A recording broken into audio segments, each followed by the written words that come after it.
Nos iremos hasta una casa supuestamente encantada para tratar de desentrañar un caso de poltergeist ocurrido en una familia española.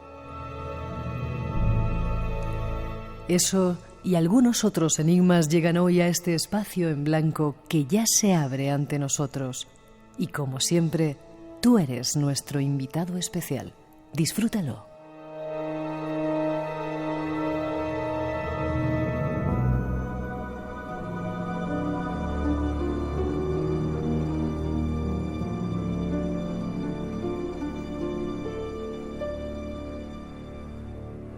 Estos son los temas que os hemos preparado para esta noche.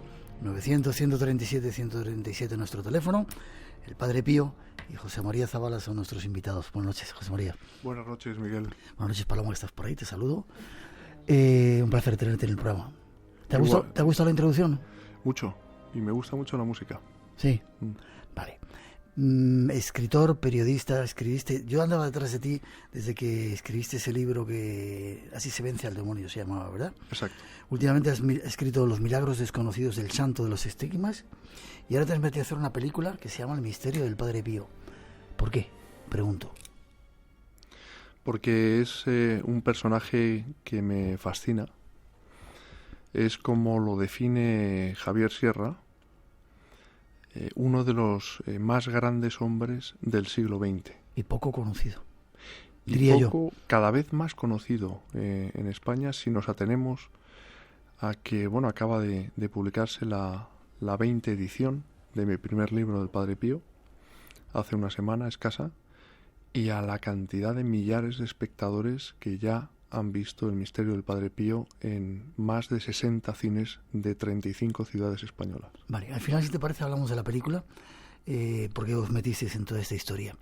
¿Es tan milagroso el Padre Pío como dicen? Aunque vamos a tratar de conocerlo poco a poco a lo largo del programa de hoy. El Padre Pío es un meteorito del medievo.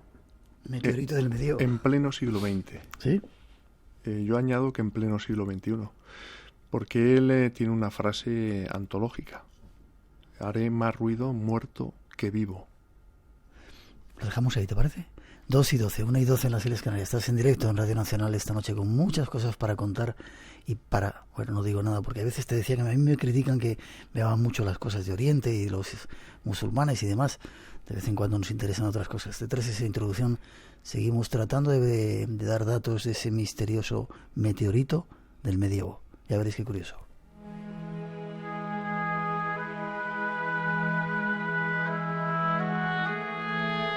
Esta noche queremos conocer más de cerca la historia de un sacerdote católico cuya vida estuvo llena de enigmas. Su nombre, el Padre Pío. Francesco Forgioni D'Annunzio nació un 25 de mayo de 1887 en Pietrelcina, Nápoles, en el seno de una humilde familia de agricultores. Desde pequeño, Francesco se mostró distinto a los demás niños, no jugaba con ellos, se aislaba y era muy proclive a enfermar. Cuentan que era tan sensible que cada vez que alguien decía algo malsonante al pequeño, le brotaba de inmediato una lágrima. Parecía destinado a otra cosa diferente de aquel ambiente pobre y embrutecido. Ingresa con 15 años en la Orden de los Padres Capuchinos de Morcone. Nada más recibir el hábito, Francesco deja de existir y se convierte para siempre en el Padre Pío. Estos son datos de parte de su vida. Queremos conocer algo más.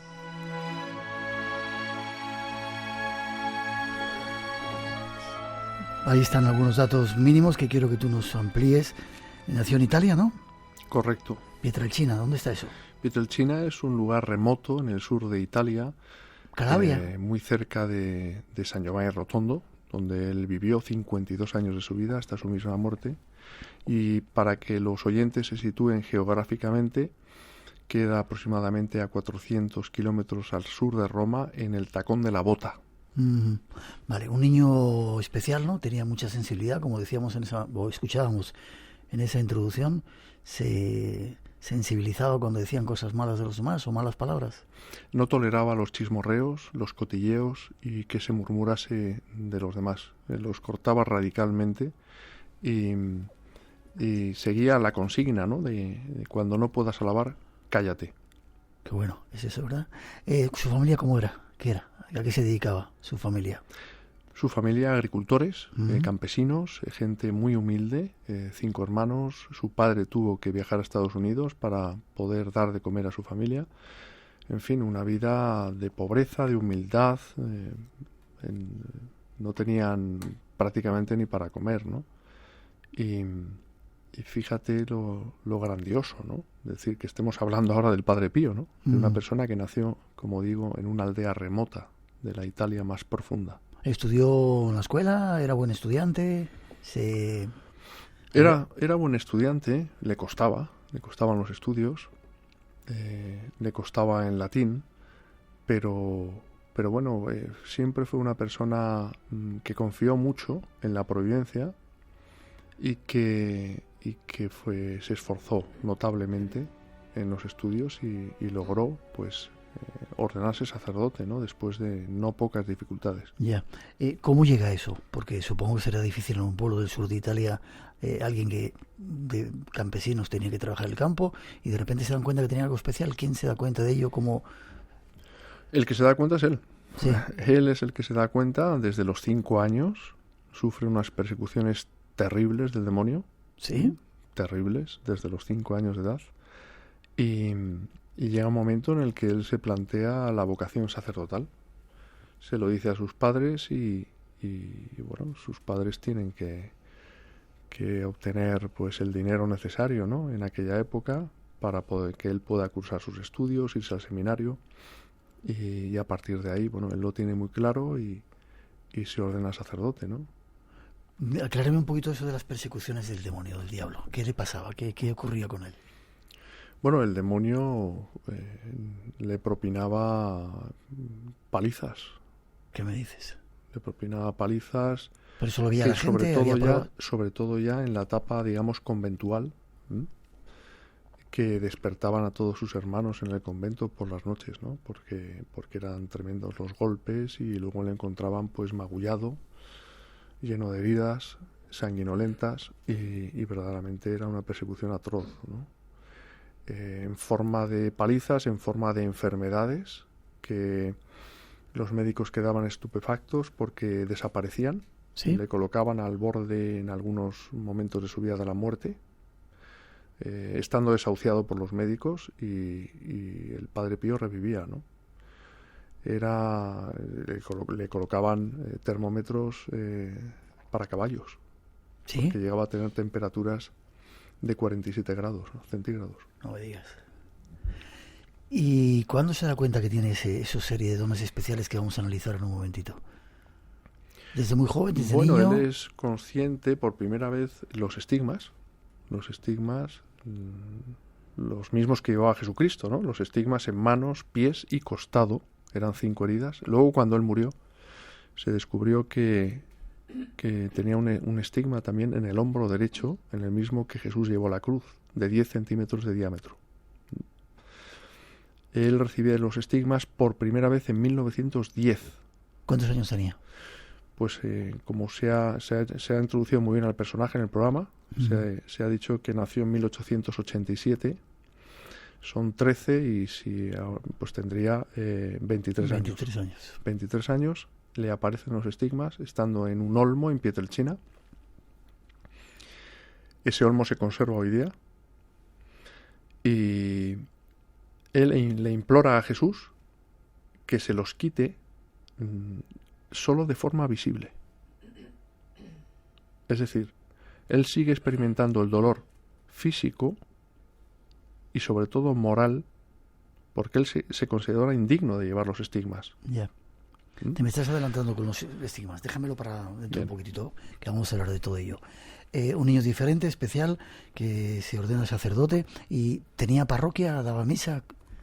Sí, claro, él celebraba la misa. La misa para él era, valga la redundancia, lo más sagrado, ¿no?, que había. Constituía el centro de su vida interior. Todo giraba alrededor de la Santa Misa y del confesionario, donde llegaba a pasar hasta 18 horas diarias. ¿Sí? En el confesionario. Mientras, otro tema que vamos a tocar, se paseaba por el mundo, como él decía, con su sentido del humor, con su don de la bilocación, y rezaba hasta 34 rosarios completos al día. Primeros datos de este personaje que esta noche queremos descubrir. 900-137-137 nuestro teléfono. Hay más, vamos a ir desmenuzando algunos de esos dones que tenía. Escuchad.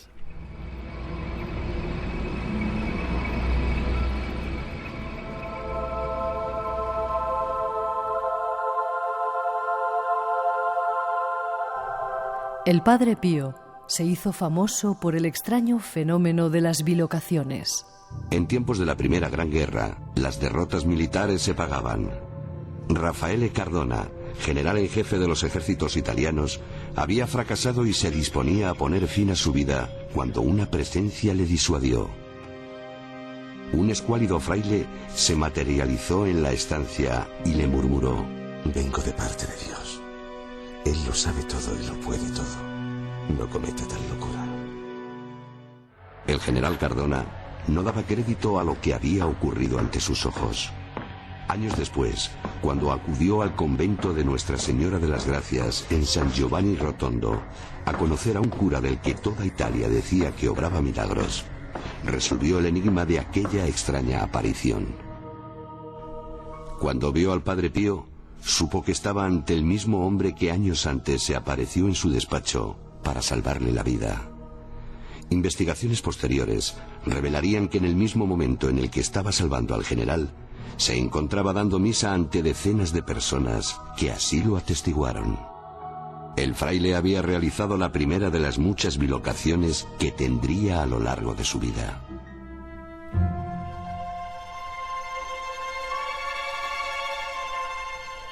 Este es uno de los casos comprobados de bilocación, otro de los dones del Padre Pío. Pero hubo muchos más. Ahí está parte de la información. Vamos a ir desgranando algunos de esos dones. La bilocación, General Cardona, el primero comprobado, pero luego hubo muchos más, ¿no? Bueno, es que es abrumador, Miguel. Yo he tenido el privilegio de acceder al proceso de canonización del Padre Pío, lo que se llama la posicio. Posicio. Exacto. Y es impresionante la cantidad de testimonios de bilocaciones que hay ahí. Por ejemplo, pilotos de caza bombarderos en la Segunda Guerra Mundial que vieron en la cabina del avión a un fraile. ¿En la cabina del avión? Que les salvó la vida, al que no conocían, y al término de la guerra viajaron a San Giovanni Rotondo y reconocieron que ese fraile que habían visto en el aire era el Padre Pío. Personas que vieron al Padre Pío sanando enfermos en Nueva York, cuando todo el mundo sabe que el Padre Pío no salió de San Giovanni Rotondo, de su convento, durante 52 años consecutivos hasta su misma muerte en 1968. ¿No salió nunca del convento? No. Bueno, no salió entre comillas. Ya. Más casos de bilocación que hayas comprobado o visto en esos estudios. Son incontables. Personas que aunque no le han visto bilocado, sí han sido capaces el micrófono, de percibir el perfume del Padre Pío. Sí. Es un perfume floral, una fragancia floral que advierte o ha advertido a muchas personas de peligros, por ejemplo, a lo largo de su vida, ¿no? Es un perfume que hay personas que incluso hoy, algunas de ellas yo las conozco, visitando su cuerpo en San Giovanni Rotondo, que está expuesto visiblemente, ¿Está incorrupto? Han percibido, se conserva en condiciones francamente llamativas, ¿no? Porque su cuerpo se exhuma en el año 2008, a los 40 años de su muerte, y es enterrado el Padre Pío en un sitio muy húmedo, y como consecuencia de eso sufre alguna descomposición, ¿no? Pero lo que sería normal 40 años después en una persona, que sería encontrar un esqueleto de huesos, Uh-huh. en el caso del Padre Pío es absolutamente reconocible, ¿no? Y me decías que se sentía el perfume, que te cortaba ahí un poquito. Sí, sí. Ese perfume, sí, del Padre Pío, que es inconfundible en las personas que lo han percibido. Hay muchos casos también en el proceso de canonización, ¿no? De personas que han percibido ese perfume que les ha servido de aviso en un momento determinado de sus vidas porque estaban expuestas a algún tipo de peligro, algún accidente de circulación, Ya. en fin. Y la gente en el convento que estaban a su lado, supongo, ¿sabían de ese don de poder estar en dos lugares a la vez? ¿Del padre? Bueno, claro, vamos a ver. A mí hay un testimonio que me sobrecoge y es el testimonio de Fray Modestino, el hermano portero del convento de San Giovanni, que a él le encargan, cuando muere el Padre Pío, de recoger todas sus pertenencias personales, ¿no? Uh-huh. Sus ropas, y empieza a ver cómo sus camisetas, la camisa de la flagelación, por ejemplo, ¿no? Toda cubierta de sangre, ¿no? De costras, de los estigmas. Y en ese momento él dice que se da cuenta realmente de que ha estado viviendo con un santo. Es decir, todas estas cosas que estamos hablando se vivían en un clima de casi absoluta normalidad allí. Y Fray Modestino, que estuvo muy cerca del Padre Pío, no fue consciente hasta su misma muerte de que había estado viviendo con un santo, ¿no? Con una persona, además, dotada de unos carismas sobrenaturales. Uh-huh. Lo vamos a ir analizando poco a poco. Multitud de preguntas. Vamos a ver cómo te puedo ir haciendo alguna de ellas. Dices si conociste a Fray Elías Cabodevilla. Por supuesto. ¿Te contó alguna curiosidad del Padre Pío? Preguntan. Con Fray Elías era mi padre espiritual. Fíjate si le conocí. Y gracias a él, en el año 2010, me fui a San Giovanni Rotondo a entrevistarme con hijos e hijas espirituales del Padre Pío que convivieron muchos años con él.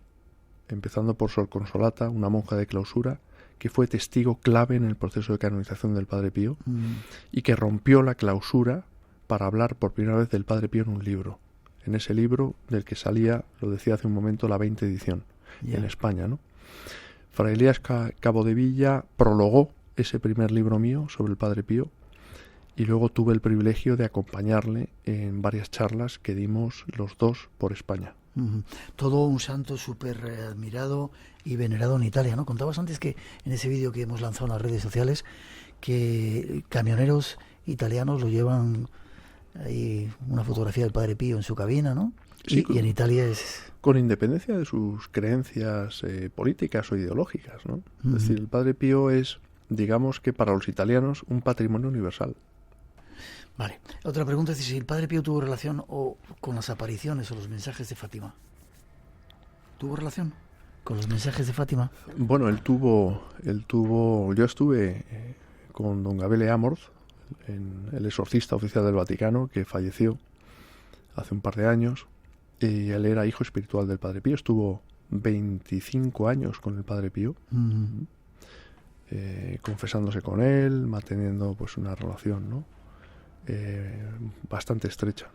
Y él me comentaba, ¿no? Pues las conversaciones que había tenido con el Padre Pío acerca de Fátima, de los secretos de Fátima, ¿no? El Padre Pío los conocía antes, incluso. ¿Sí? Bueno, hay una parte que tenemos preparada para que nos hables de profecías, que también parece que tenía ese don de la profecía. Antes de seguir adelante, el Papa actual rezó con una reliquia del Padre Pío, creo, ¿no? En un momento determinado. Correcto. Cuando él estaba en la Catedral Metropolitana de Buenos Aires, eso me lo contaba además Fray Elías Cabodevilla, ¿no? Se acercó una hija espiritual del Padre Pío con una reliquia y el entonces cardenal Bergoglio le pidió por favor que se la dejara y se retiró a orar con esa reliquia unos instantes, ¿no? Y además es de sobra conocida, ¿no? La devoción del Papa Francisco por el Padre Pío, ¿no? Le eligió como testigo de la misericordia, ¿no? En el año de la misericordia, e hizo llevar su cuerpo desde San Giovanni Rotondo al Vaticano para que fuera venerado por millones de fieles. 2:30, 1:30 en las Islas Canarias. Seguimos en directo. Queremos daros más datos de este santo católico. ¿Cuándo lo canonizaron? En el año 2002. en junio. Primero se hace beato y luego se efectivamente, santifica, lo ¿no? beatifican en el año 99 y lo canonizan en el año 2002. Vale, 2:30, como digo, 1:30 en las Islas Canarias. Seguimos adelante. Las 6, las 5 en Canarias. Todo Radio Nacional de España con un solo clic. Vamos a ampliar aquí Nuestras cadenas, Radio 5. El concierto para violonchelo y nuestros orquesta. directos. Nacional de España. Espacio en blanco. El lugar donde habita el misterio. Con Miguel Blanco, en Radio Nacional de España. La leyenda continúa.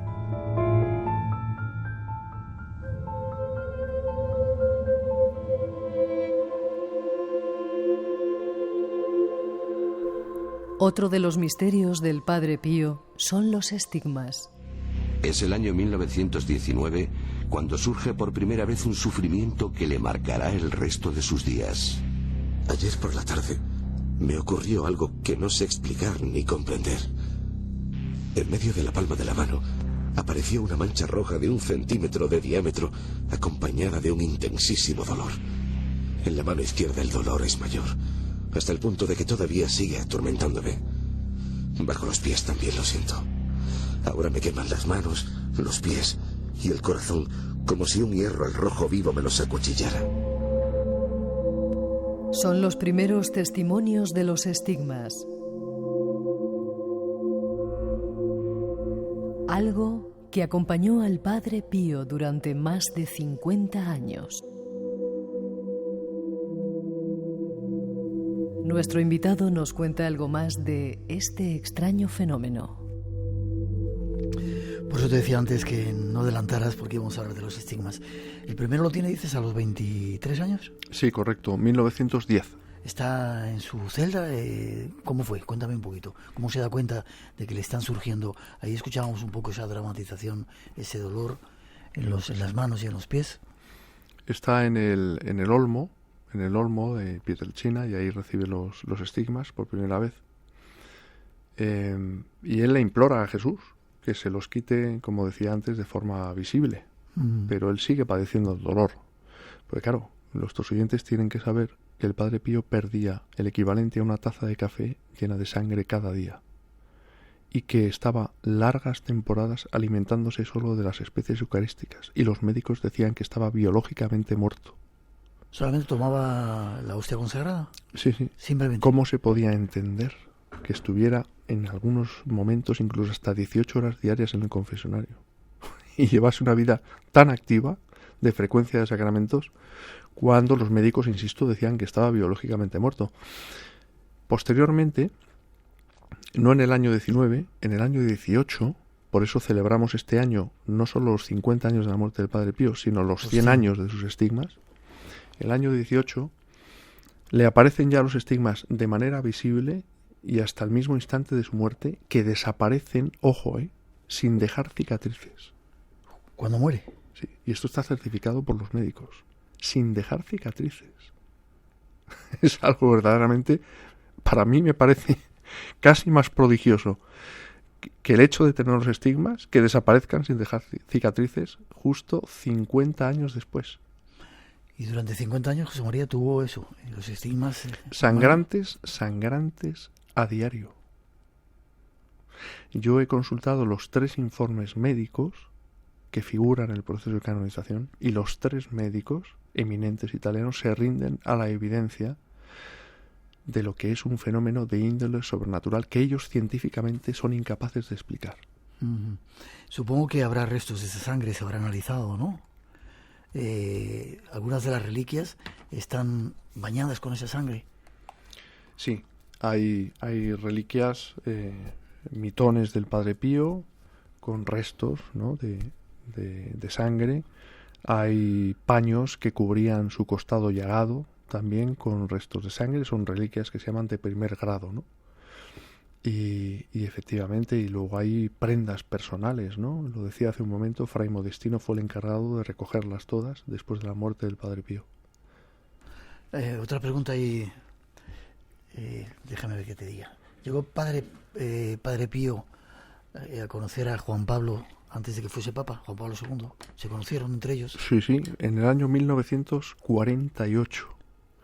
Porque en aquel momento Karol Wojtyła estaba estudiando teología dogmática en el Angelicum, en Roma, y el Padre Pío tenía fama de santidad en vida. Hacía milagros en vida. Y él fue a verle por esa razón, porque era conocido. Estuvieron toda esa noche rezando juntos, asistió a la Santa Misa del Padre Pío y se confesó con él. Y el Padre Pío profetizó que Karol Wojtyła sería Juan Pablo II. Y esto, que es muy controvertido, porque hay personas que dicen que no es así, y yo he tenido acceso al testimonio de la sobrina predilecta del Padre Pío, de la hija de su hermano mayor, de Michele, Pia Forgione, que así lo testifica. Vale, pregunta también a algún oyente si conociste la relación que tuvo con Sor Faustina Kowalski o algo así. Se me acaba de ir. ¿Tenía relación con ella? Que yo sepa, no tenía una relación que yo sepa con ella. Lo que sí es cierto es que él tenía relación, como hemos dicho, con Karol Wojtyła, y Karol Wojtyła, por indicación del Padre Pío, fue a ver a la Madre Esperanza. La Madre Esperanza es una española de Murcia, sí, que fue beatificada en el año 2014 por el Papa Francisco. Es beata y está ya a punto de salir un milagro para su canonización. El Padre Pío le dijo a Karol Wojtyła: vete a ver a la Madre Esperanza, que fundó un santuario que está en Colevalenza, a 3/4 de hora al norte de Roma, y ella te dará la solución para desbloquear el proceso de canonización de Sor Faustina Kowalska, que estaba paralizado en aquel momento y le preocupaba mucho a Wojtyła. Como así fue. La Madre Esperanza le dio la clave, que es el alma gemela del Padre Pío, la Madre Esperanza. Se vieron en bilocación, ¿sí?, durante un año entero, el Padre Pío y ella, en el Santo Oficio. Y es una vida la suya verdaderamente muy, muy, muy parecida. Son dos almas gemelas. Algún día tendremos que hablar de ella, ¿te parece? 900-137-137 nuestro teléfono. Nos mandan saludos desde Nueva York, desde México, una mexicana que está en Nueva York escuchando el programa, y desde muchas partes de Latinoamérica te mandan saludos y dicen que qué bien que hablemos del Padre Pío. 2:37, 1:37 de las Islas Canarias. Seguimos adelante. Espacio en Blanco. Tu cita con lo desconocido. En Radio Nacional. Con Miguel Blanco. Esta noche, en Espacio en Blanco. Allí parecía que había entrado un tornado. Vajillas por el suelo, un olor muy fuerte, ¿no? Identificaba como si fuese azufre. La niña tenía varios golpes y arañazos, la señora también. Nos contaban que del mueble se habían disparado las tazas del té, como si fuese un fenómeno poltergeist, ¿no?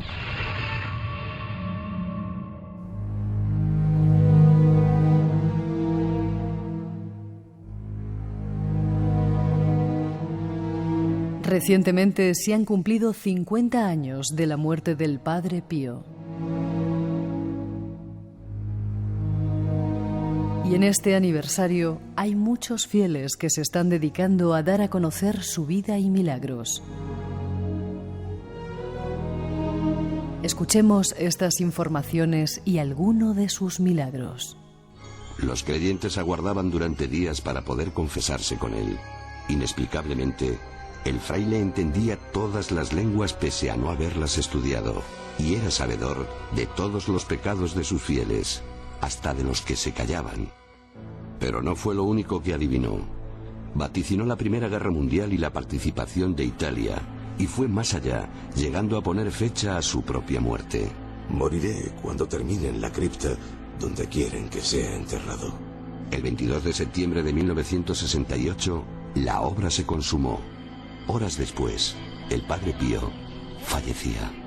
Riadas de compungidos fieles acudieron en masa a darle el último adiós. Años más tarde, en 1999, 300.000 peregrinos se congregaban para presenciar su beatificación, convirtiéndose esta en la más numerosa de la historia. En 2002, Juan Pablo II canonizó a Pío de Pietrelcina gracias a un milagro póstumo. Ocurrió 2 años antes en Casa Solievo, el hospital que el capuchino fundó. Mateo Colella, un niño de 7 años aquejado de meningitis, estaba desahuciado por los médicos. Tenía 9 órganos vitales inutilizados. Su muerte era cuestión de horas. El niño despertó del coma. Mateo aseguró haber visto a un misterioso anciano con hábito marrón y barba blanca que le dijo: no te preocupes, pronto te curarás.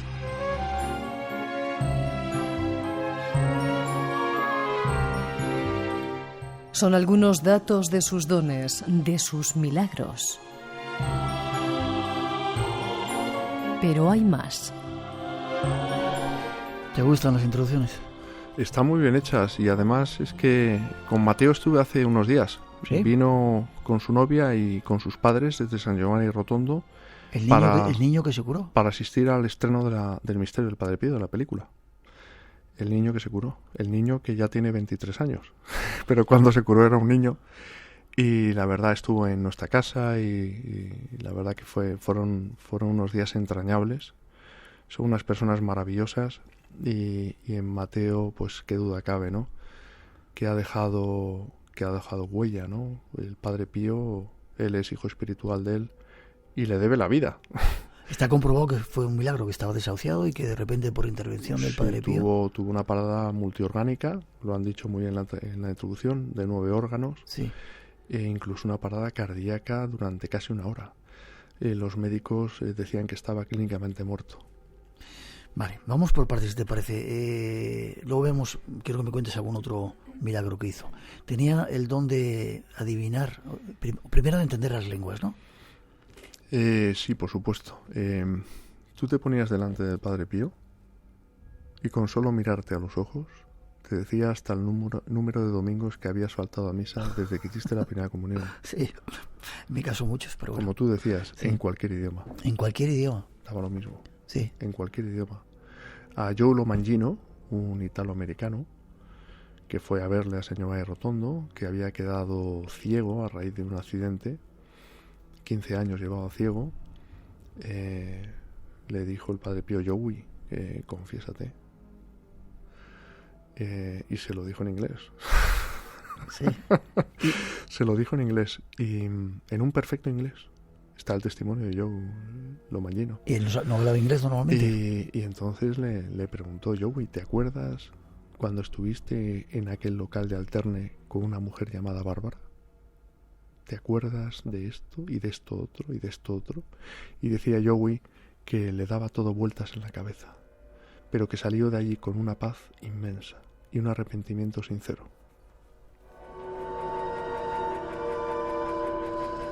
Entender idiomas, adivinar o ver el alma de las personas, milagros, otros milagros que hicieron. Salvó a gente. Bueno, el caso, por ejemplo, de Beniamino Gigli, elegido mejor tenor del siglo XX, italiano, fue a verle a San Giovanni Rotondo en medio de una de sus giras internacionales.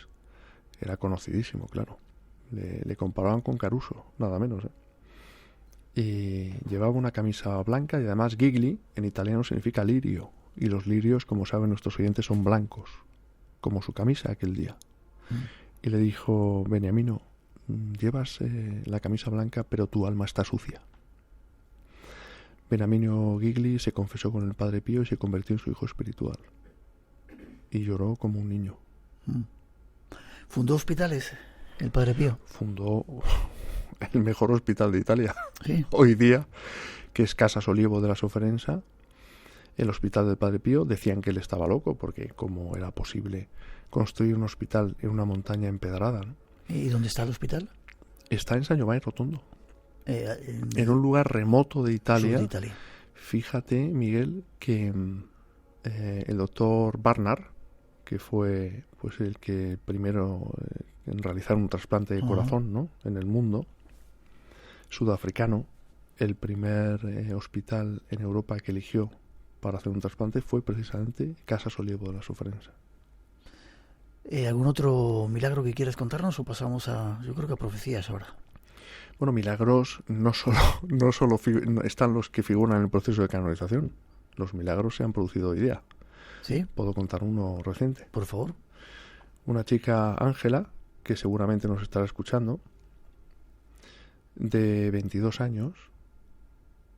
Su padre, un hombre recio donde los haya, no es un hombre precisamente de lágrima fácil, una persona pues durante muchos años alejada de Dios, me llamó por teléfono un día y me dijo: oye, José María, tú que conoces a ese Padre Pío, todo esto entre sollozos, dile por favor que rece por mi única hija, que le han detectado un tumor cerebral. Yo le puse una condición, le dije: mira, yo voy a rezar la novena del Padre Pío, pero tú tienes que hacerlo también con tu mujer y con tu hija. Lo hicieron y Ángela quedó curada ante la estupefacción de los médicos. En una de las charlas que yo di por España, más de 300 charlas he dado ya por España sobre el Padre Pío, porque a mí me cambió la vida, ¿no? Y yo le doy a conocer y amar, ¿no? Como gran intercesor que es, ¿no? Porque está ayudando a muchísima gente, ¿no? Todo el mundo sufre y necesita una ayuda. El Padre Pío es una ayuda inmejorable, ¿no? Pues se le saltaban las lágrimas todavía de emoción, ¿no? Porque en agradecimiento al Padre Pío.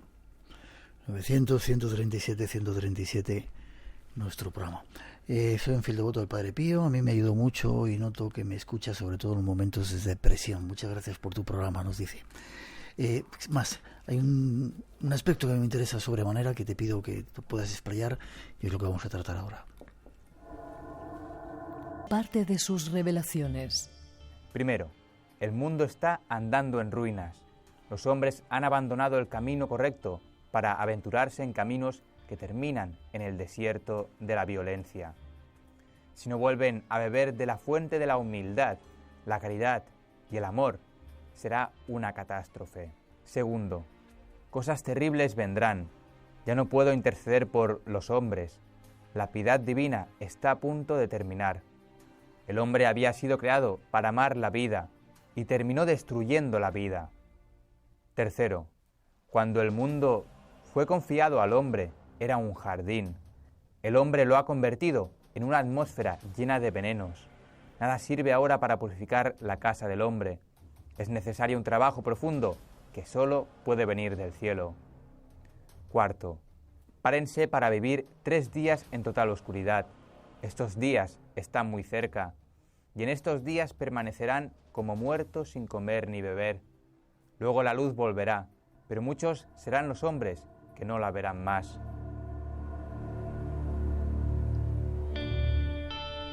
Eran algunas de sus revelaciones, pero hay más.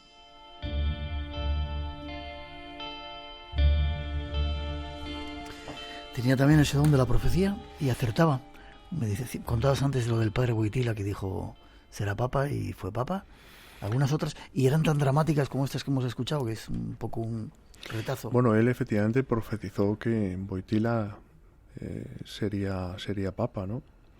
Y eso lo respaldaba Pia Forgione, como digo, ¿no? Yo he visto la grabación, no de audio, sino de imagen también de ella, ¿no? Uh-huh. Donde hace alusión a este tema. Como también profetizó que el cardenal Montini sería Pablo VI.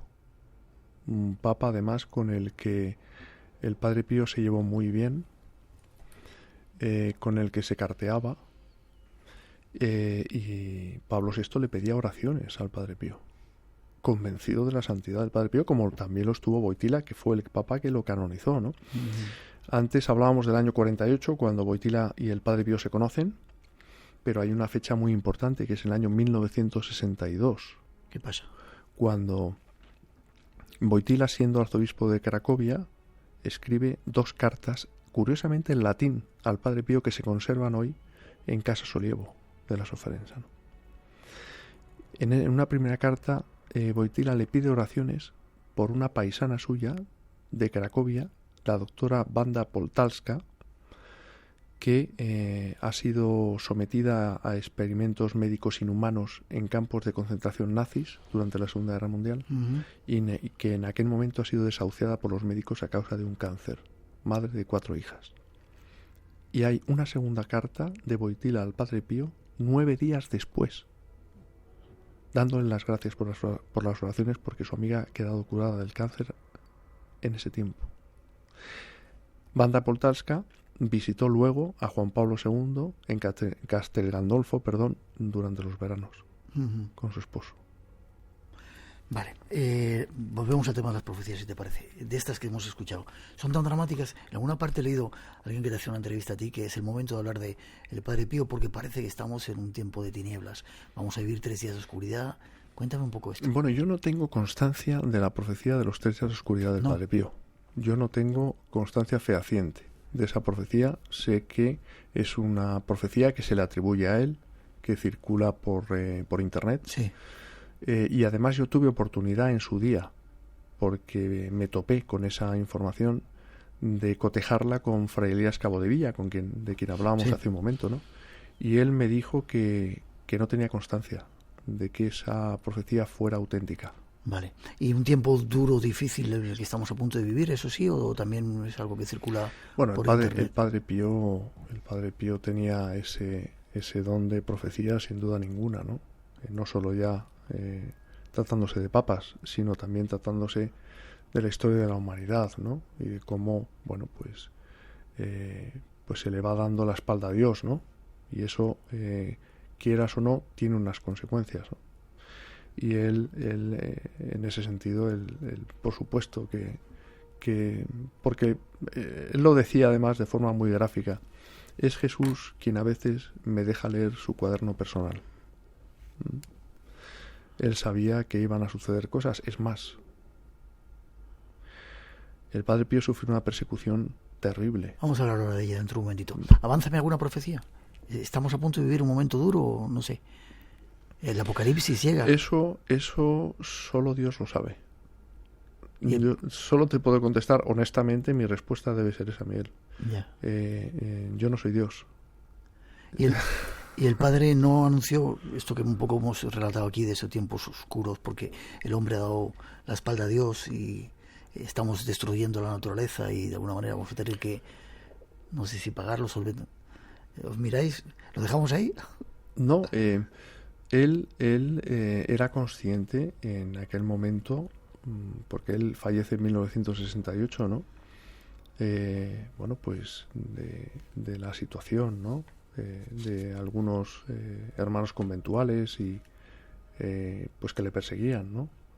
Y bueno, pues que se estaba dando en algunos casos la espalda a Dios, ¿no? Pero a mí no me consta que él hiciera una profecía concreta sobre el final de los tiempos, ¿no? O el apocalipsis, y no tengo constancia de eso. Vale, perfecto, aclarado. Un pasito más damos todavía. No todo fue flores y rosas y cosas bonitas, bueno, aparte de los estigmas y todo ese sufrimiento, sino que parece que hubo ahí algo extraño que queremos contar. Pero no todo fue fácil en la vida del Padre Pío. El Santo Oficio le acusó de farsante y libertino, llegando a decir que se causaba las heridas con ácido nítrico. En 1923, y en contra del clamor popular, el Padre Pío fue condenado a permanecer en su celda, clausurado, repudiado y sin más compañía que su soledad. Aunque varios testigos y él mismo atestiguaron las visitas en su habitación de un ente diabólico. Belcebú no quiere darse por vencido. Ha tomado todos los aspectos. Es capaz de presentarse hasta disfrazado de capuchino y con el rostro del más querido amigo. El 16 de julio de 1933, el Papa Pío XI rehabilitaba al fraile. Miles de documentos, testimonios e informes médicos, unidos al grito unánime de sus devotos, obraron el único milagro de los que rodearon su vida, que no realizó él. Por primera vez en su historia, el Santo Oficio renegaba de uno de sus decretos. El Padre Pío era libre 10 años después.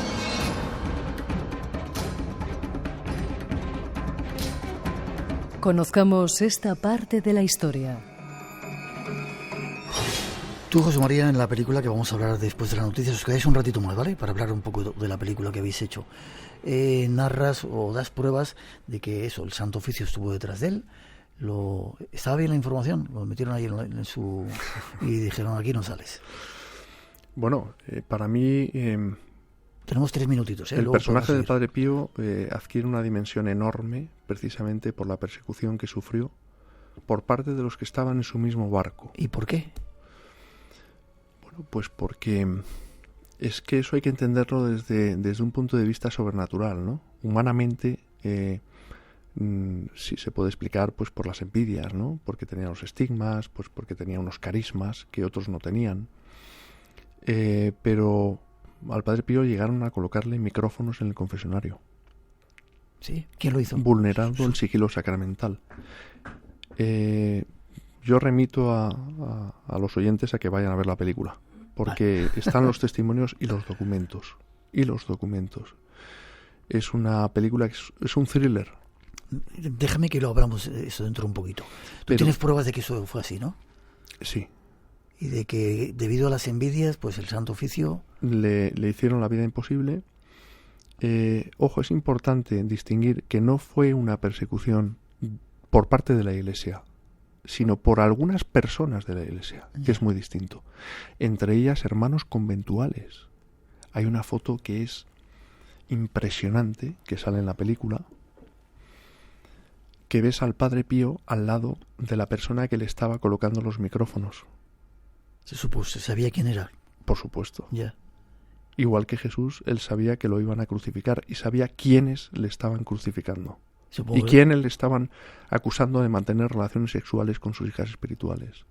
Sí. Quiénes le estaban difamando y calumniando. Y calló, se mantuvo en silencio y ofreció todo ese sufrimiento por la conversión, como así fue, de sus perseguidores y de muchas almas. Vale, 30 o 40 segundos nos quedan antes de hacer una mínima parada. Al final fue, no sé cómo se dice, ¿le perdonaron o le levantaron ese castigo dándose cuenta que había sido una equivocación? Le persiguieron hasta el mismo instante de su muerte. Sí. Es cierto que le prohibieron celebrar la Santa Misa en público y confesar durante un tiempo, pero la persecución fue atroz hasta el mismo instante de su muerte, y esa es la verdad. Y eso engrandece al Padre Pío, porque ofreció todo ese sufrimiento, insisto, en silencio. Para mí eso tiene un valor impresionante. Fue una persona que se fió de Dios hasta el final.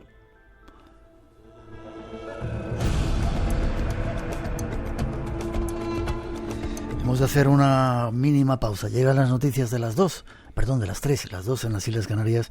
Después continuamos. Vamos a hablar mínimamente más de esa película que han hecho estos dos invitados que tenemos esta noche aquí. Y luego, bueno, tendremos algunas otras cosas. Por ejemplo, David Cuevas nos viene con un caso de poltergeist. Si cuando vayáis a casa, ir escuchándolo, José María, Paloma, ya veréis qué curioso ese caso de poltergeist que nos va a contar. Eso y alguna otra cosa más en este espacio en blanco de hoy. Recordar que mañana vamos a entregar ese dinero, más de 40.000 euros, al Padre Ángel en la iglesia de San Antón, para demostrar un poco que el mundo del misterio sirve para algo más que palabras. Estáis invitados a partir de las 13 horas, a partir de la 1, ahí estaremos en la iglesia por si queréis estar con nosotros. 900-137-137 nuestro teléfono. No os vayáis, que enseguida regresamos.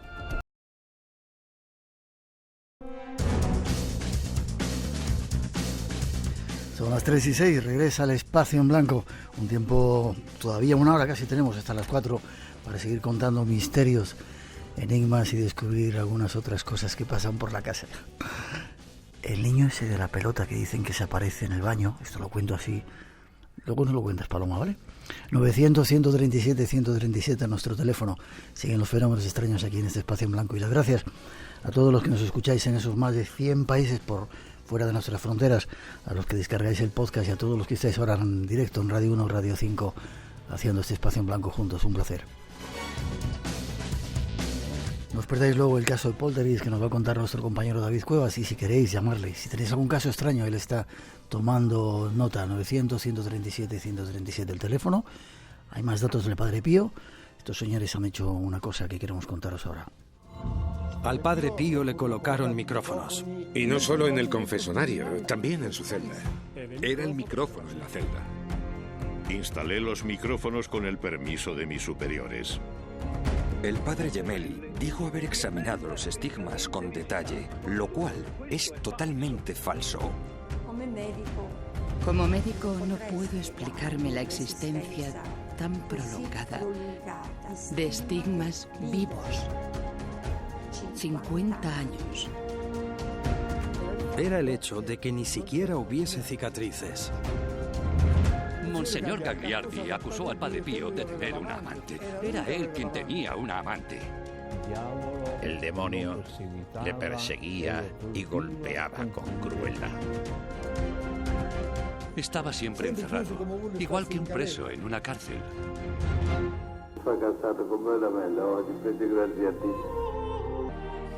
Queremos saber qué ha pretendido con ella. Bueno, por él y un equipo muy grande de gente. ¿Te ha gustado? No te lo esperabas esto, ¿eh? Es un gran programa, muy bien hecho. Dime una cosita, ¿por qué te metes a hacer, tú que no has dirigido películas, por qué te metes a hacer una película del Padre Ángel con una pasta increíble detrás? Perdón, Padre Pío, siempre me confundo. Padre Ángel le veremos mañana. Siempre estás en nuestros pensamientos, Padre Ángel. Padre Pío, ¿por qué te metes a hacerlo? Bueno, pues porque hay un productor que tiene 4 premios Goya, académico del cine español, que me llama un día y me dice: tú tienes que dirigir una película del Padre Pío. Él había leído los 2 libros míos del Padre Pío y otros libros míos de historia, y le dije: mira, búscate un director, yo puedo ayudar a hacer el guión. Me insistió tanto que al final me convencí que tenía que dirigir la película. Apliqué mi condición de periodista, de escritor, para hacer el guión y convertir esa película en una investigación, en un thriller, con la ausencia de narrador, de tal manera que son los propios entrevistados y los documentos y las imágenes inéditas del Padre Pío y las fotografías las que van dando forma a la película y dejando que el espectador saque sus propias conclusiones. Oíamos ahí, escuchábamos la voz del Padre Pío.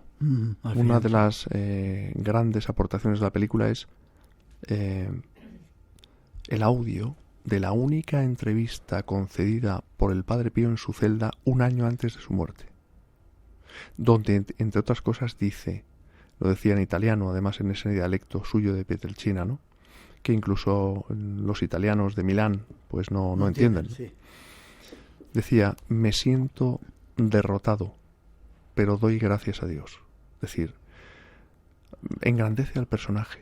Es decir, el Padre Pío era una persona de carne y hueso, que sufría humanamente, pero que llevaba todo ese sufrimiento por Cristo, en el que creía a pies juntillas. Y él sabía que iba a ser más influyente, más poderoso, válgame esa palabra, más importante después de su muerte que vivo.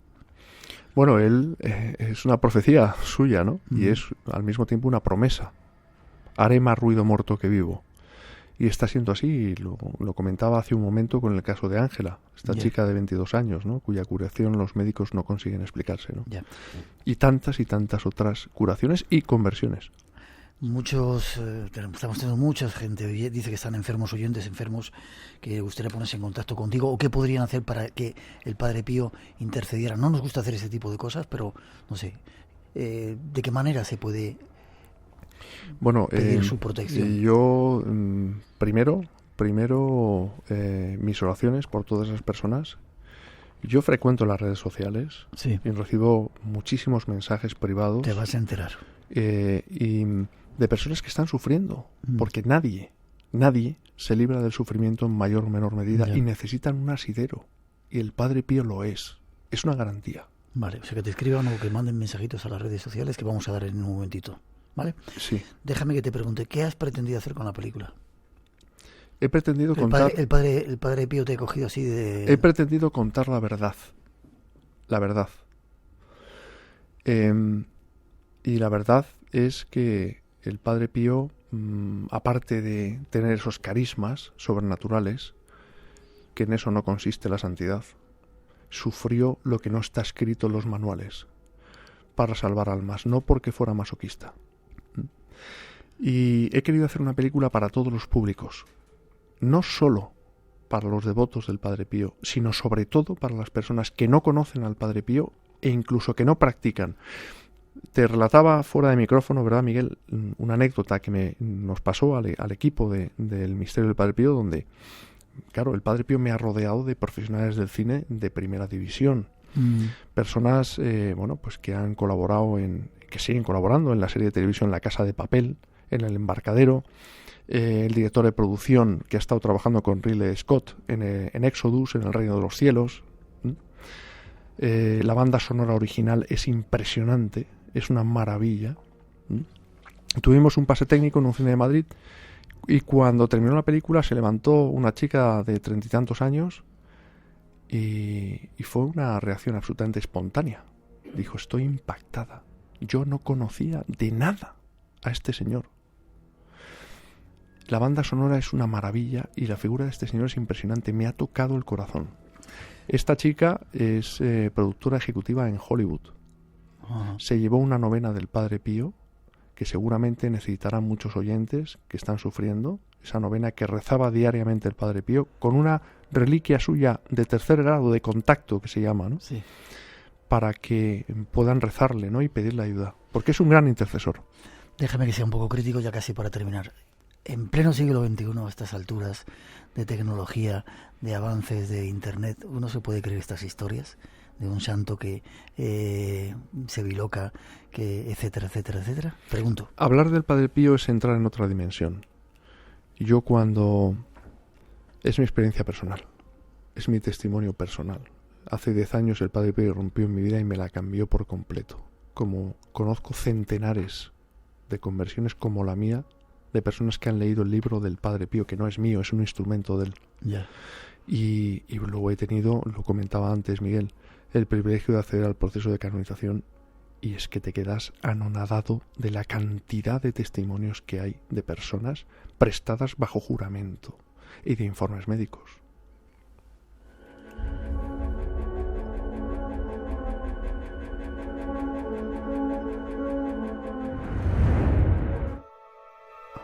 Esa música nos dice que nos tenemos casi que marchar. ¿Dónde podemos ver la película? ¿En qué lugares? ¿O forma de contacto contigo? Si hay una página web. Bueno, la película lleva 4 semanas en cartelera, se dice pronto, una película documental, compitiendo con las superproducciones de Hollywood. Ha entrado en el top 10 de películas más vistas en España. Qué bien. Se ha estrenado en más de 60 cines de 35 ciudades. Y yo voy a tener 2 pases especiales con presentación a mi cargo y coloquio con los espectadores. Uno en Toledo, el día 18, martes. De enero. El día 18 de diciembre. Diciembre, o sea, ya. El día 18 de diciembre en Toledo, en Cinesur Luz del Tajo. El día 18 a las 20 horas, a las 8 de la tarde, presentaré la película y luego tendré un coloquio con los espectadores. Y en Madrid, en el día 20, el jueves 20 de diciembre, en MK2 Palacio de Hielo, a las 8 de la tarde también, 20 de diciembre, estaré a disposición de los espectadores. Vale. ¿Y el resto de España, de toda la gente que nos escucha, página web tienes para donde la gente se pueda informar? Sí, la página web es www.elmisteriodelpadrepío.es. Perfecto. Y para ponerse en contacto contigo, las redes sociales te buscan. Las redes sociales. José María Zabala con V. José María Zabala con V, Gasset en Facebook y JMZ Oficial en Twitter. Vale, espero que hayas disfrutado estando en el programa. Yo como un enano, hablando del Padre Pío y además hablando con rigor y con amenidad y con esta música maravillosa y este programa por el que te felicito muy sinceramente, Miguel. Lo hacen los invitados. No te voy a preguntar, Paloma, qué has visto, me lo vas a contar ahora, ¿vale? Te iba a abrir el micrófono, no quieres, vale. 3 y 17, 2 y 17 en las Islas Canarias. No, una mínima pausa mientras me cuentan eso que ha pasado por ahí.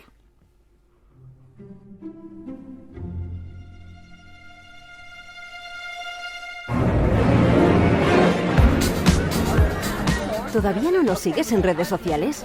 Búscanos en Twitter y Facebook y comparte con otros usuarios los mejores sonidos de nuestros programas. Radio Nacional de España, tu comunidad en Internet. Hay un lugar en el que reside la magia, donde habita lo desconocido. El mundo del misterio es Espacio en Blanco, en Radio Nacional.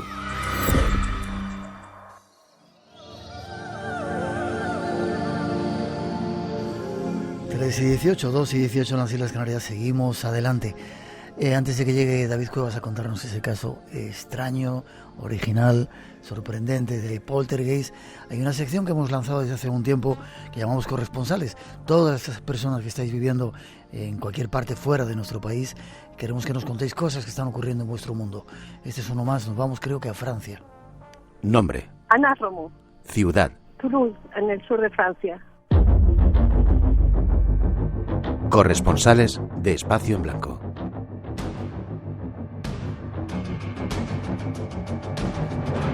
Ana Romo es una de nuestras corresponsales en el mundo. Buenas noches, Ana. Buenas noches, Miguel. Oyente del Espacio en Blanco, qué bien que estés aquí con nosotros ahora contándonos cosas interesantes. Sí, es mucha emoción para mí estar en contacto contigo, si te puedo tutear. Por favor. Hace tantos años que escucho el programa, es mucha alegría para mí. Qué bien. Eres francesa, pero hablas castellano perfectamente, ¿no? Sí, soy francesa, pero tengo una madre española. Bien. Así que ha sido una doble cultura. Bien. Nos ha llegado una información que trabajas con chimeneas de la luz. ¿Qué es esto? ¿Qué es una chimenea de luz? Sí, bueno, yo pertenezco a un grupo que se llama Corazón Terapeuta, que es un grupo creado por una pareja hace 30 años.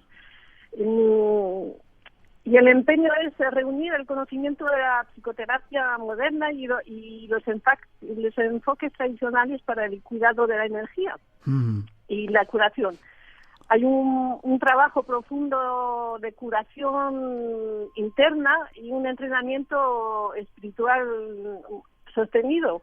Y uno de los instrumentos que utilizamos son las chimeneas de luz, que puede ser descrita como un eje energético que atraviesa las dimensiones y tiene dos funciones esenciales. Una función de curación o limpieza de los lugares públicos, privados o de las personas, y también es un lazo, una conexión con los otros planos de conciencia. Y para nosotros es esencial y pues meditar, por ejemplo, alrededor de esa chimenea de luz, pues es una conexión con otros planos de conciencia y es un instrumento muy potente para la limpieza también energética de los sitios, de los lugares, de las casas. Puede ser empleada de manera colectiva o individual.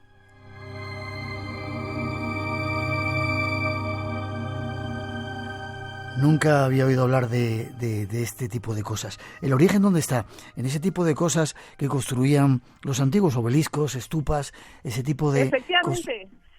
Es muy antiguo, o sea, es un instrumento muy antiguo que puede ser del plan físico, efectivamente, se puede ver, se puede notar en los obeliscos, en las catedrales también, en las piedras levantadas, o sea que es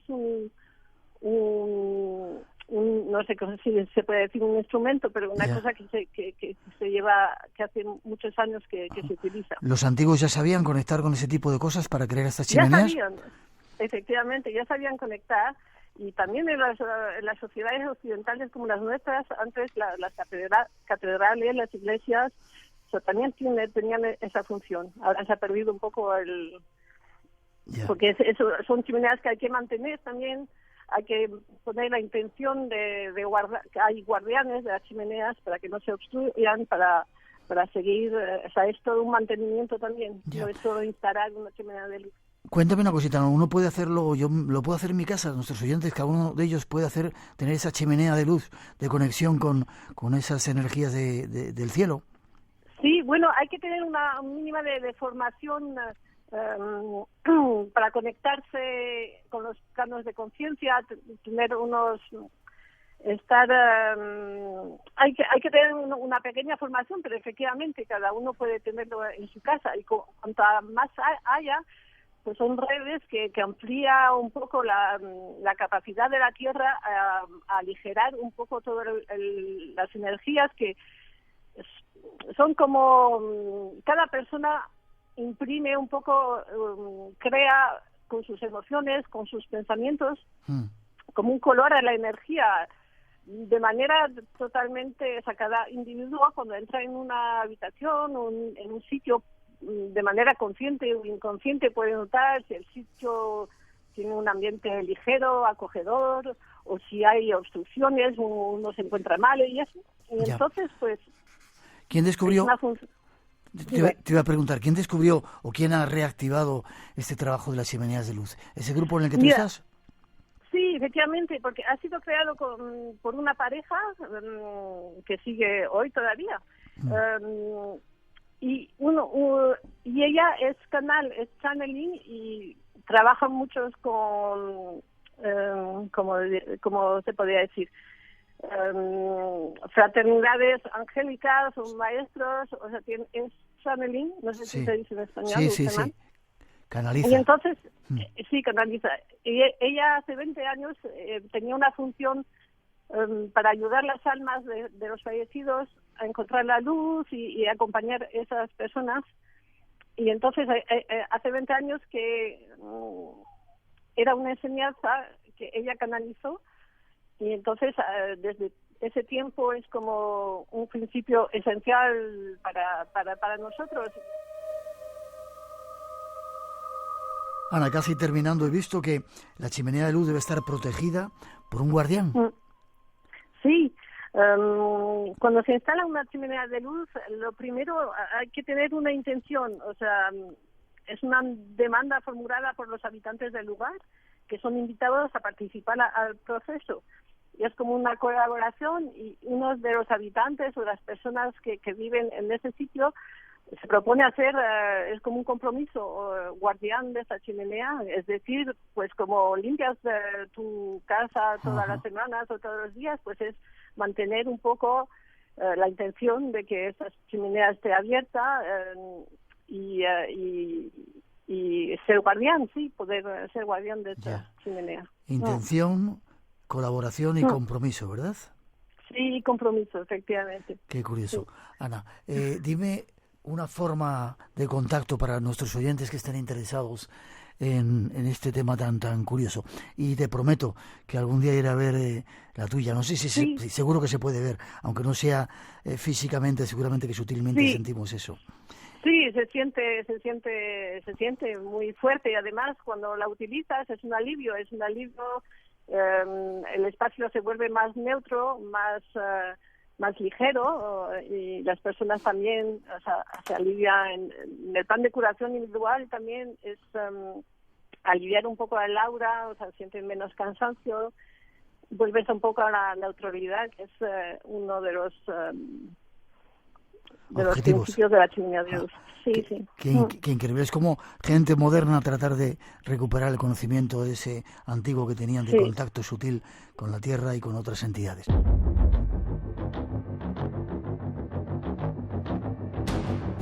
Ana Romo, nuestra corresponsal en Francia, con chimeneas de luz esta noche, un tema súper interesante. ¿Forma de contacto, Ana? A ver, tengo un mail, pues es CDL, chimenea de luz, CDL, 01, punto Ana, @gmail.com.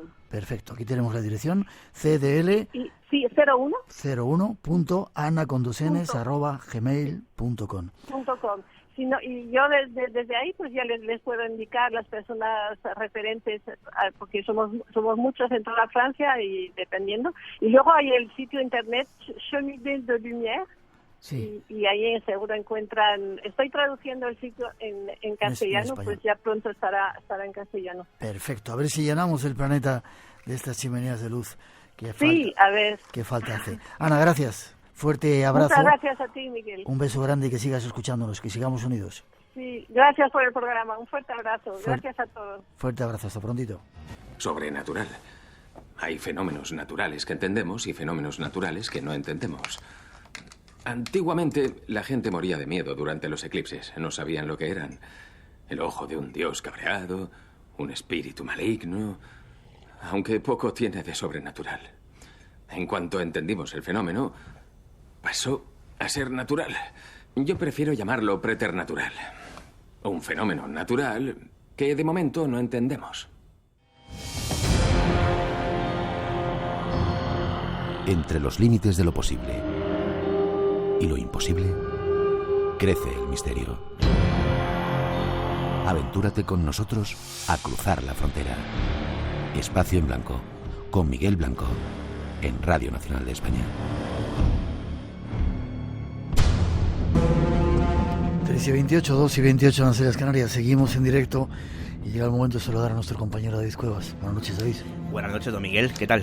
Bien, hoy estás encargado un poco de las redes sociales porque tenemos a Rosa por ahí en Roma precisamente haciendo cosas. Pues yo estoy de chico para todo. Vale. ¿Te han contado muchas cosas extrañas? Me han contado muchas cosas extrañas, mucha expectación, muchas personas, como te decía, ¿no? Por este chat interno que tenemos, contando los secretos de Espacio en Blanco aquí a los oyentes. Y bueno, pues gente, enfermos, muchas personas invidentes o con problemas de visión que querían ponerse en contacto con el invitado, con José María Zabala, para, bueno, pues intentar saber cómo, mediante, de alguna manera espiritual, por mediación de Padre Pío, podían tener algún tipo de curación. Déjame que diga una cosita, no nos gusta dar esperanzas cuando hablamos de ese tipo de historias, ¿no? Porque, bueno, la fe sabemos que mueve montañas. Es complicado. Pero no queremos dar falsas esperanzas. ¿Algo más o te cuento la historia del niño ese del baño? ¿Qué me dices? ¿Pero vamos al baño a comprobarlo ahora? Luego, si quieres, vamos. Vale.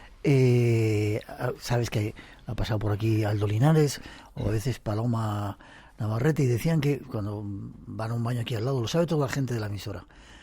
Mira, se ponen nerviosos ahí en el control. Dicen que cuando han visto a un niño jugando con una pelota. Sí. La acompañante de José María, no le habíamos contado nada, quería ir al baño, era un muchacho que fuera ahí, y de repente nos contaba que habían pasado ciertas cosas. Por eso decía lo del niño de la pelota. No voy a contar lo que le han pasado porque es una cosa suya, pero a verlos haylos, ¿no? Bueno, no sé si en el baño precisamente lo hay o no, pero sí, eso dicen que a ver los hayos, desde luego, ¿no? Lo que pasa es que hay veces, Miguel, en las que uno se encuentra ante casos que le descolocan, en unas ocasiones por los sucesos presuntamente extraños y de difícil explicación que se producen, y en otras por, digamos, esa vertiente que hay detrás y que a veces no nos esperamos. Y hasta aquí puedo leer, no quiero hacer spoiler. Vale, hoy vamos a descubrir uno de esos casos. Pero antes, yo no he querido contar más cosas del caso de Vallecas, un caso que tú has investigado, que publicaste una serie de cosas que no quiero entrar. ¿Se puede escuchar esa investigación? Porque fueron muchas horas, ¿no?, de trabajo. Sí, lo cierto es que desde hace unos días, junto al compañero Juanjo Sánchez Oro, había muchos oyentes de Espacio en Blanco que nos preguntaban por ese tema, por el asunto de ese famoso poltergeist de Vallecas, y la investigación que habíamos hecho al respecto, con resultados, todo hay que decirlo, creemos bastante reveladores. Y bueno, lo tienen muy sencillo en internet, en cualquier plataforma, como iVoox, por ejemplo, buscan Dimensión Límite, y ahí tienen pues un programa de bastantes horas en las que analizamos de forma pormenorizada muchos detalles que se han pasado por alto del conocido como el expediente o el poltergeist de Vallecas. Así que aquellos que te quieran más información, pues os vais ahí a internet, buscáis ahí, por ejemplo, en el canal de iVoox de Dimensión Límite, y ahí tenéis varios audios referentes precisamente a este programa especial que hemos hecho sobre el tema, que yo creo que nos va a dejar indiferentes. Dando información de otros programas de radio, uno que haces tú, ¿no? Sí, efectivamente, el programa que está en internet, vale, y por el que no cobramos absolutamente nada, todo hay que decirlo.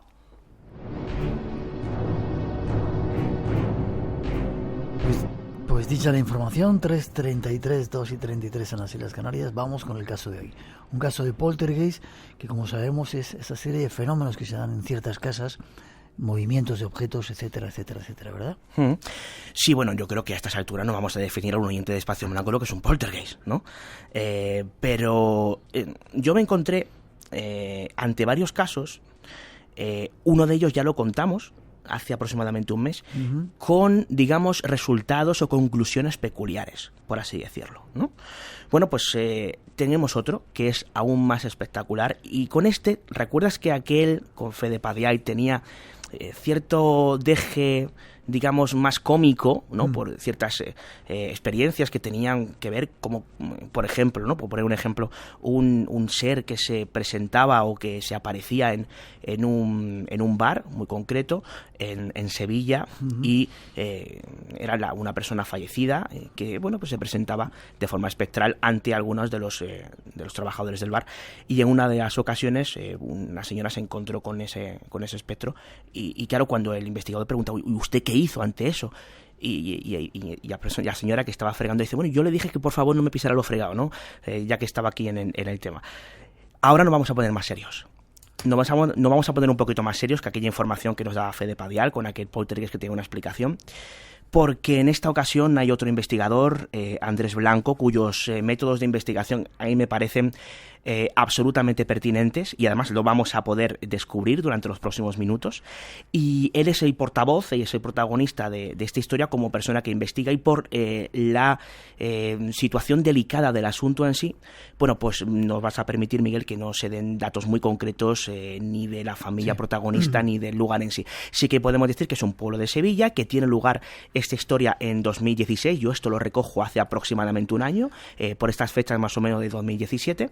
Y bueno, pues cuando yo le pregunté a Andrés Blanco cómo empieza esta historia, pues él nos habla de una llamada muy peculiar, de una historia que tiene implicación relacionada con Policía Municipal y con Guardia Civil. Y es la primera vez que se cuenta este caso. Que yo sepa, sí. Vamos a escucharlo porque de verdad merece mucho la pena, y es una de estas historias de absoluta película. Antes escuchábamos un corte de La Maldición de Hill House, y yo creo que no tiene absolutamente nada que envidiar a esta historia que, avisamos, tiene giro final inesperado. Escuchamos la llamada. Esto tuvo lugar el año pasado sobre febrero aproximadamente, sí, hacía frío.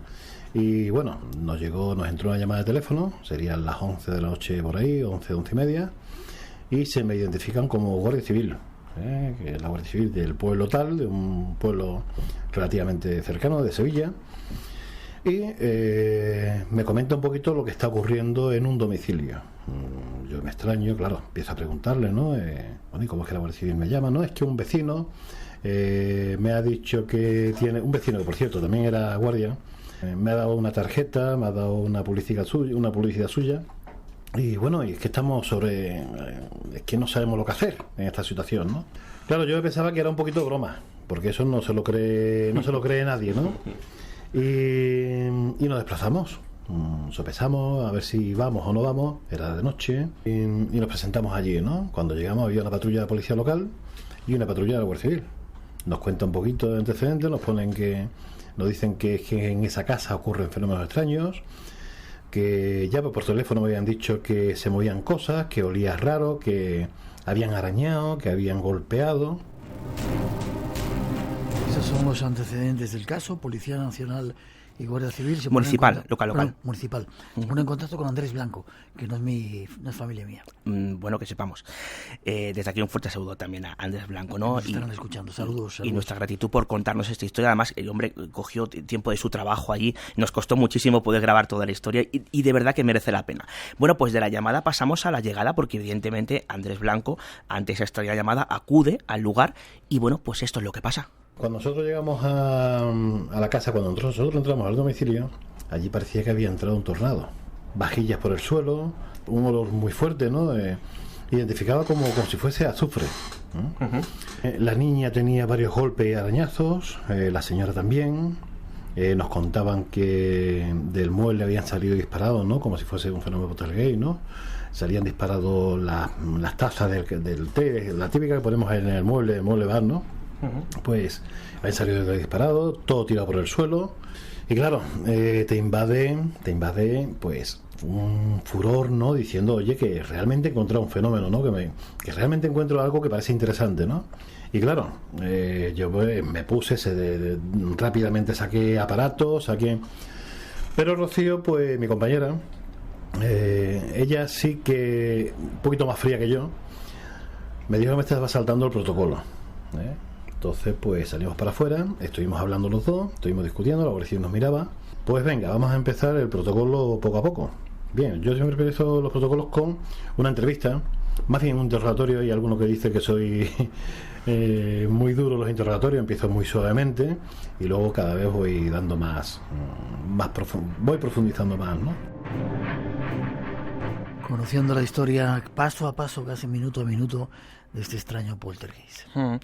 Bueno, él acude precisamente a estos interrogatorios, muy importante este detalle, por separado a los miembros de la familia para no contaminar la historia, una historia que está sucediendo en ese momento. La niña, la madre y el padre. Efectivamente. Y bueno, ¿qué es lo que pasa a continuación? Relacionado precisamente en algún segmento con estos interrogatorios. Lo escuchamos. Entonces empecé con los interrogatorios. Yo miraba de reojo, ¿no? Miraba el salón a ver si algo más se me movía, ¿no? Algo más tenía algún tipo de... Estaba todo tranquilo, plena tranquilidad. No pasaba nada. Y la familia, bueno, estaba compuesta por un matrimonio y una niña de 6-7 años, creo recordar. Hago interrogatorio en plan entrevista, ¿no? A la familia al completo. Me empieza a contar qué es lo que ha ocurrido, que dice que en esa casa desde hace ya algún tiempo, ¿no? Unos meses, ¿no? Ocurrían fenómenos extraños, se escuchaban pasos, se escuchaban gritos, se veían sombras, ¿no? Sombras negras. Luego empiezo a interrogarlos, salimos fuera, empezamos a intercambiar opiniones, volvemos a entrar en el domicilio y empiezo los interrogatorios con la niña, con la señora y con el marido, ya de forma aislada. Claro, te pones a profundizar. En todo momento había un guardia civil con nosotros, acompañándonos, estaba en todo, pero estaba siempre dentro de la casa, el otro estaba fuera. Entonces había cosas que no me cuadraban. Parece que el misterio se empieza a aclarar poco a poco, ¿no? Hay cosas que no cuadran. Una de ellas tiene que ver, fíjate, con ese extraño y presuntamente inexplicado lanzamiento de tazas, porque se da cuenta de un detalle. Claro, es que este tipo de sucesos hay que investigarlos con mucho tiempo. Hay que intentar dejar a un lado ese énfasis que tenemos, ¿no?, aquellos que vamos persiguiendo misterios, para intentar separar el grano de la paja, ¿no? E intentar averiguar si aquello que te están contando, si aquello que presuntamente está pasando en ese lugar, tiene o no una explicación. Bueno, pues empiezan las pesquisas de Andrés Blanco, muy detectivescas, y se da cuenta de un detalle muy interesante de esas presuntas tazas voladoras. Por ejemplo, las tazas parecía que había una mano, parecía que había una mano misteriosa que la había arrastrado directamente, no se veía. Entonces, claro, si vemos la taza de té o de café, tiene un platito debajo siempre. En algunas la taza se había levantado y se había tirado, y en otras habían arrastrado plato con taza. De hecho, hasta se notaba, ya sabemos que los muebles va y todo esto, siempre hay un poquito de polvo, por muy limpio que seamos, siempre hay algo de polvo. Y hasta incluso se veía la forma, yo quería reconocer la forma de una mano al arrastrar. Digo, espérate un momento, esto es una mano humana, esto no puede ser, no tiene sentido, ¿no? Todo lo que se había tirado tenía cierto valor, es decir, la vajilla esa que se tiraba, estaba tirada por el suelo y tal, tenía los bordes de oro, no era una vajilla de diario, pero sin embargo había cosas que no tenían tanto valor, ¿no?, que era de cristal, y sin embargo estaba allí puesto. Digo, esto tiene que ser una forma de hacerle daño a alguien, porque si no se cae todo, no selectivamente la vajilla blanca con el filo de oro. Me fui dándome cuenta de estos detalles así, me tenía un poquito mosqueado, ¿no?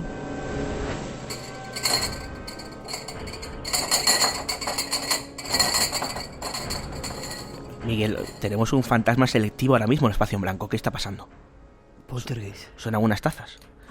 Poltergeist. Pero estas tazas tienen o no tienen el borde dorado. Esto es importante. Aquí ahora lo miramos. Nos vamos dando cuenta, ¿no?, de ciertas cosas. Fantasmas selectivos que tienen las tazas caras. Mala leche tienen los fantasmas también, ¿no? O a lo mejor es que hay una mano humana. Bueno, no vamos a adelantar acontecimientos porque nos habíamos quedado en los interrogatorios. Y continúan esos interrogatorios, empiezan precisamente por la niña. Y aquí es cuando se desencadena uno de los momentos más cruciales que marcan, digamos, un antes y un después, que dan un giro de 180 grados a esta investigación de Andrés Blanco en este presunto poltergeist sevillano. Seguimos con el interrogatorio, seguimos con la entrevista, ¿no? Y me meto a la niña en el cuarto. Empiezo a hablar con la niña, empiezo a preguntar. Bien, pues entonces empiezo a hacer el interrogatorio, ¿no? Empiezo con juegos, ¿no? Empiezo con un muñequito que hay allí, ¿no? Empezamos a jugar, ¿no? A entrar en conversación, ¿no? Y la niña me dice una cosa que me deja chocado, ¿no? Me deja muerto, ¿no? Básicamente es que su papá se pelea mucho con mamá. Claro. Te dice eso y te quedas un poquito parado, ¿no? Yo salgo para afuera, Rocío estaba también fotografiándolo todo, le comento el tema y le pido a los guardias que entre, la Guardia Civil, ¿no? Digo, mira, te voy a decir algo, ¿no? Quiero que entres aquí, quiero que mantengas silencio, pero yo quiero que sea testigo, ¿no?, de lo que parece que va a ocurrir, ¿no? Le digo a la niña que se levante la camiseta, efectivamente tenía arañazos, tenía algunos golpes. No eran golpes, no era como cuando te aprietan fuerte el brazo que se te quedan los dedos marcados, ¿no? Todo esto estaba grabado con una grabadora. El guardia también estaba allí. El guardia ya se empieza a mosquear, ya se empieza... Entonces, claro, digo, espérate un momentito, no levantes la libre todavía, a ver por dónde será la cosa, ¿no? Las cosas empiezan a girar, como dices, ¿no?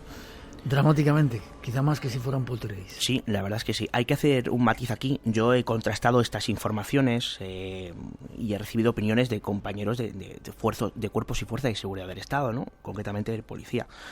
A mí hay una persona, vamos a llamarla Pedro, ¿vale? No vamos a dar más datos, que me comentó que sí que le extrañaba, este caso le parecía muy interesante, pero le extrañaba que la policía o la Guardia Civil permitiera que a un civil, digamos, que se entrevistara por separado con miembros de la familia sin que estuvieran presentes. De hecho, es muy importante el detalle que cuenta el propio Andrés Blanco de, oye, cuando esto se puso serio, le pedía a un guardia civil que fuera testigo de lo que estaba pasando, ¿no?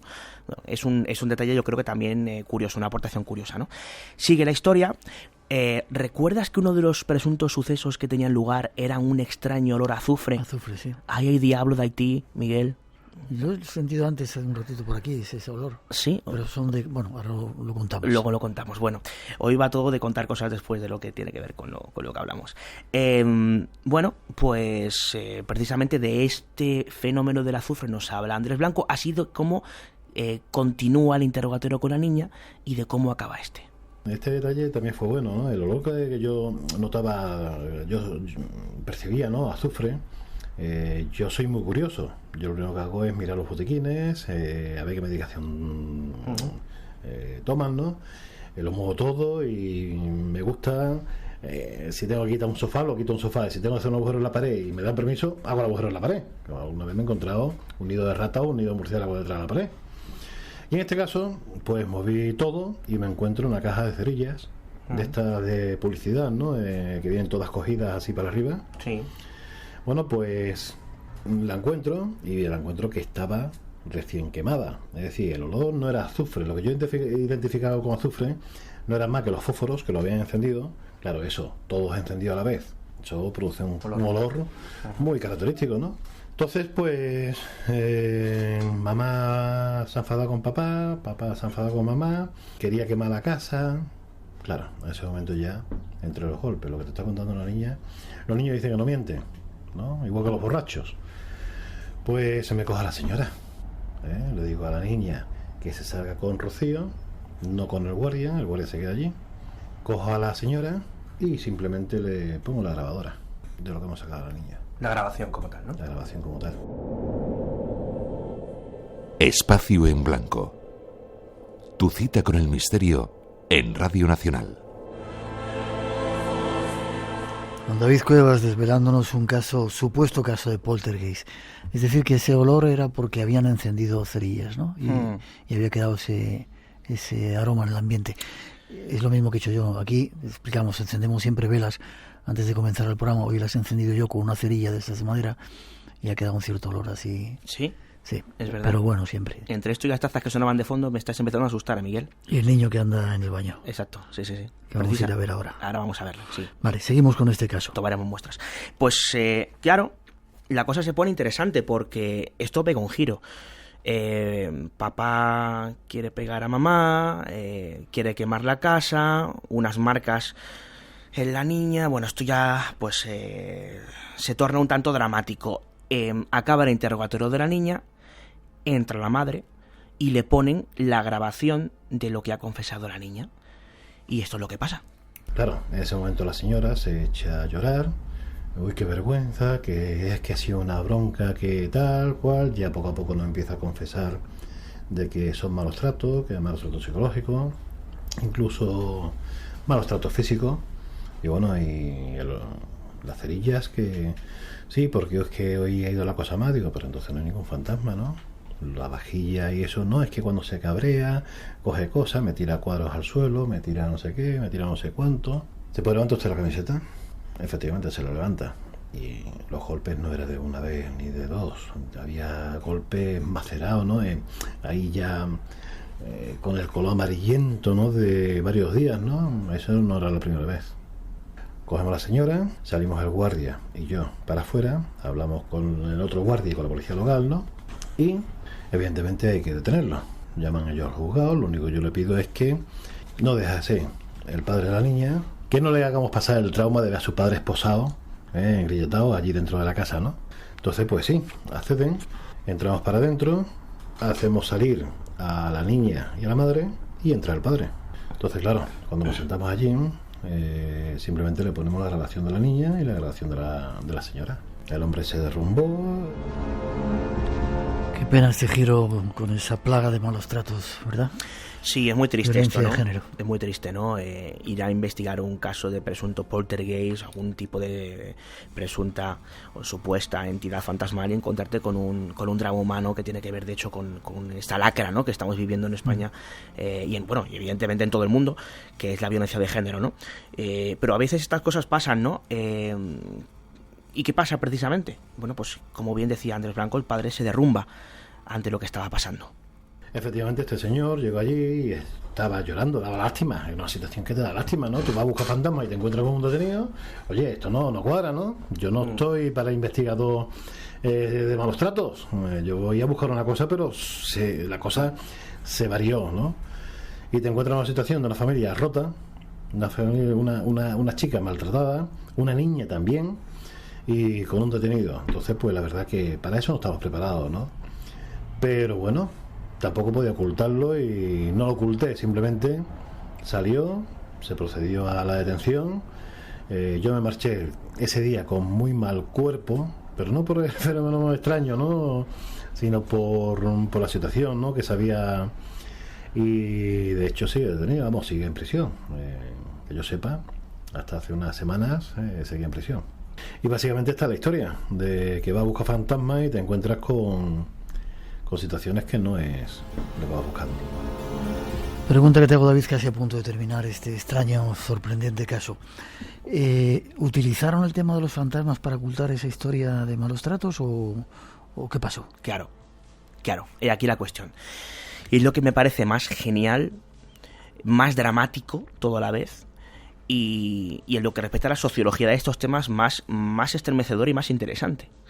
Claro, yo le preguntaba, pero vamos a ver, ¿qué tiene que ver aquí unos malos tratos con un poltergeist, con un fantasma? ¿Por qué esta señora decía que había un poltergeist en su casa si su situación personal ya era completamente diferente? Había un drama relacionado con la violencia de género. Y bueno, pues yo creo que Andrés Blanco nos lo aclara contundentemente de la siguiente manera. Y claro, para los vecinos, cuando oye, que mira que anoche se escuchaba jaleo, se escuchaba algo que se rompía, no, es que mira, es que... Y claro, de alguna forma estaban echándole la culpa, ¿no?, a este tipo de fenómenos, ¿no? Ay, por la casa de fulano hay fantasmas, oye, pues mira, porque aquí antiguamente había un cementerio, no sé qué, ya sacamos la cosa de contexto, ¿no? Y en este caso era ella quien intentaba encubrirlo. Se escuchaban voces, se escuchaba jaleo, se escuchaban cosas a romperse, y son los vecinos quienes llaman a la Guardia Civil. Ajá. Y ya que están allí, ella le cuenta que es que en su casa pasan cosas. ¿Podemos entrar a verlo? Sí, claro. Claro, la Guardia Civil se encuentra aquello con el olor a azufre que identificamos al principio, y le cuentan de que en su casa pasan cosas raras y que sí, que ven cómo se mueven. Pues la Guardia Civil pues dice, hostia, pues me ha tocado.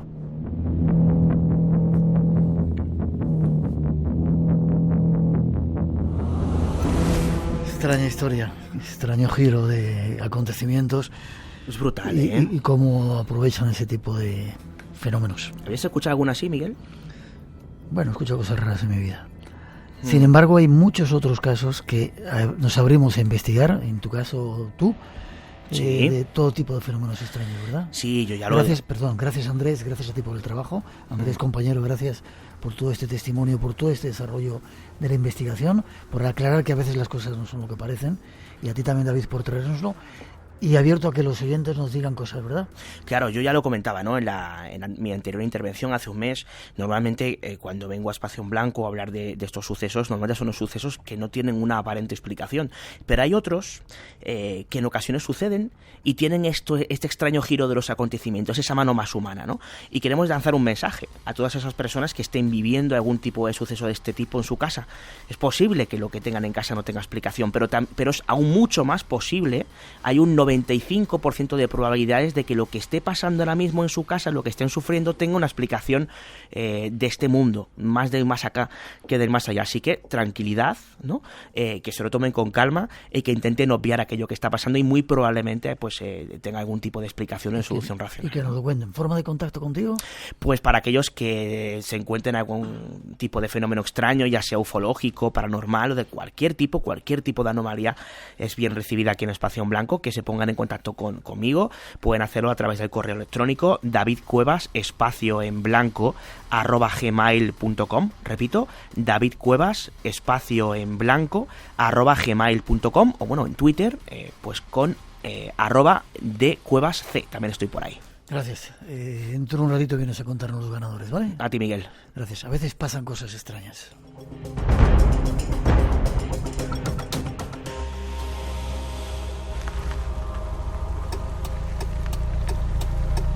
Los hostales de carretera son los sitios más inhóspitos del mundo. Aislados, en mitad de la nada, te hacen sentir indefenso y dejan caer sobre ti todo el peso de tu soledad.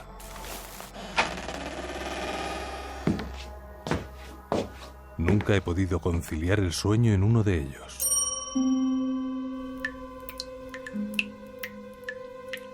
Aquella noche, alguien se olvidó de cerrar bien un grifo, y el sonido de una gota de agua cayendo intermitentemente martilleaba mi cerebro. Me levanté de la cama y empecé a dar vueltas por la habitación, desesperado, hasta que un cuadro que colgaba torcido en la pared llamó mi atención. Era un paisaje campestre, una pintura sin importancia en un marco barato cubierta de polvo. Intenté equilibrarlo, pero volví a inclinarse. Así que decidí dejarlo como estaba. Pero al darme la vuelta, el cuadro se estrelló contra el suelo, rompiéndose el cristal en 1000 pedazos. Todavía, sobresaltado por el susto, algo llamó mi atención. Un pequeño agujero había quedado al descubierto en el lugar que el cuadro ocupaba en la pared. Acerqué mi ojo y a través de él pude ver la habitación de al lado. Una anciana en silla de ruedas se concentraba en su labor de punto. Nada parecía perturbarla. Estuve un rato observando y ya me iba a retirar cuando la vieja se levantó de la silla y, clavando su mirada en mí, me ordenó: «Vete», cayendo después desmayada al suelo. Me aparté violentamente de la pared y corrí despavorido en busca del conserje. Le conminé a subir conmigo a la habitación de la mujer. Le hablé de la silla de ruedas y del desmayo. Pero el hombre me tomó por loco. No había nadie más alojado en el hostal. Yo era el único huésped. Entonces me di cuenta. Subí corriendo hasta mi estancia y lo comprobé. Tampoco había ninguna habitación junto a la mía.